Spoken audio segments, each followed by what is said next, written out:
هي كلياتنا بنعرف انه نزاع بين طرفين او اكثر، هي للاستيلاء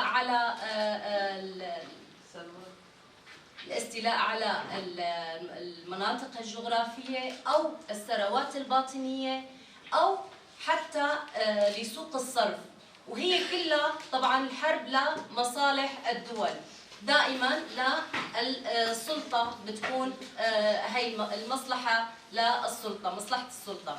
نحن ثورتنا ناجحة، ما بنحكي هذا الكلام لأنه نحن بشمال وشرق سوريا، لا، لأنه هذا مثال كتير كبير للعالم.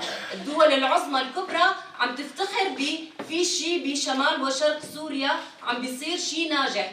جميع الأثنيات، جميع الأديان، جميع الطوائف وجميع المذاهب كلياتهم بيجتمعوا على فكر واحد، واللي هو فكر القائد عبد الله أوجلان، فكر الأمة الديمقراطية.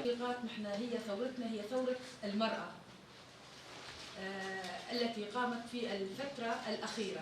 طبعا إذا نحن حكينا عن المرأة بشكل عام وعبر التاريخ، هي مرت بمراحل متعددة، منها الانكسارات ومنها الانتصارات.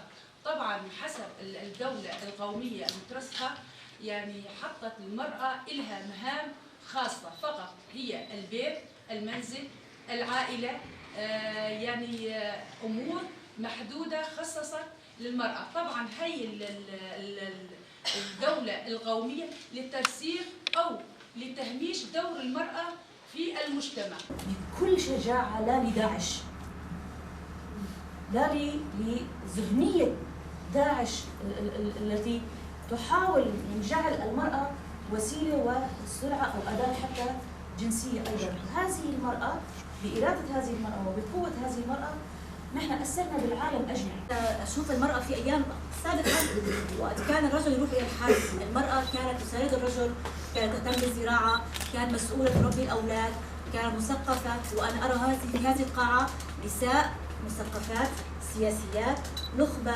رائعة هنا في هذه القاعة. أولاً العمل على تعزيز روح المقاومة الثورية والنضالية بين صفوف النساء.